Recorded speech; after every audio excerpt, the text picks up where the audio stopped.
Bob Riggio, and with me is Pete Geyerman, one of the many veterans we have located throughout the Black Hills. And at News Center 1, Pete, we like to give our veterans an opportunity to introduce themselves to the folks around the Black Hills.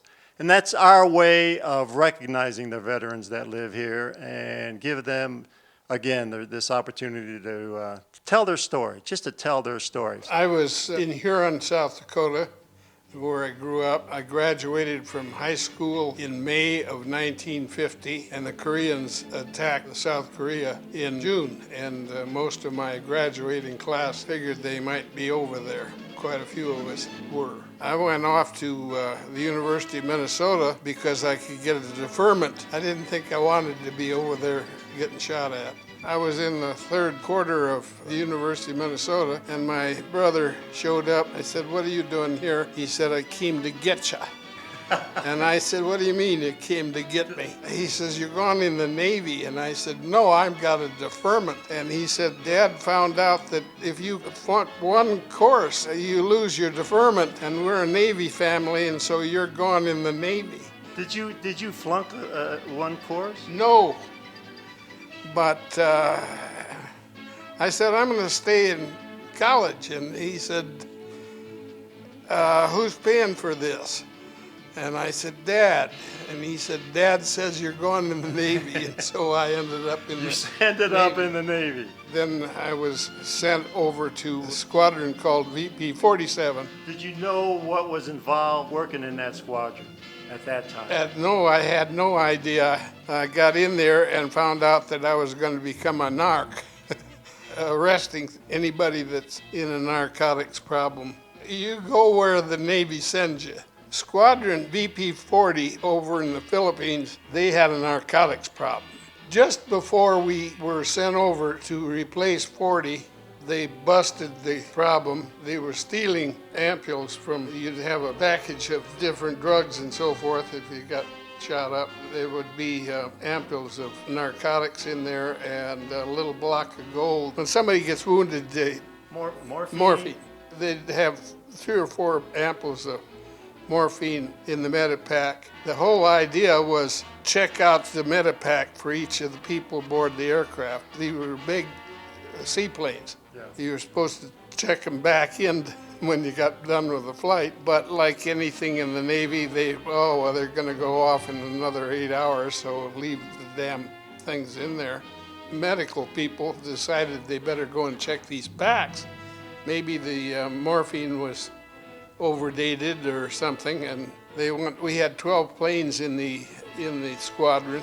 There was no morphine in any of the medipacks, and the gold was gone. They were trying to find out who got it all. And that was your job to find out who was doing it. They broke the thing just days before we flew over to take over from 40. The only thing that was a little nervous before they did break it was the captain told us that one of the people that was in VP 40, that the same kind of a outfit that I was in, was stabbed to death in a bar fight in Cavite, and they know darn well that it wasn't just a bar fight. They went after him. He was in the narcotics investigation. They did break it before we got there, and it was too late to transfer us out, so we stayed in that. I stayed my whole career, the rest of my career in VP 47. So back in the early 50s, middle 50s, drugs was a problem. Nothing like we have nowadays. Morphine, a little bit of heroin, opium. We didn't have all these manufactured drugs that they have nowadays. I only got shot at once. Tell us about that, Pete. Now, come on. We were flying over a junk. We were quite low. We were doing something that really we shouldn't have been doing. You can't take off a great big seaplane if the water's real calm, because there's a vacuum underneath the hull. So they use JADO bottles to boost you out of the water. And I won't say which pilot, but he'd retain them. He wouldn't drop them when they got off. And when he'd get over a Chinese junk or something, he'd let them go. They probably went right through the junk. Anyway, somebody in that junk shot at us. We didn't even know it. When we got back from the flight, being the structures officer, I looked over the aircraft and I found a little hole in the wing between the engine nacelle and the big fuel cell on the starboard side.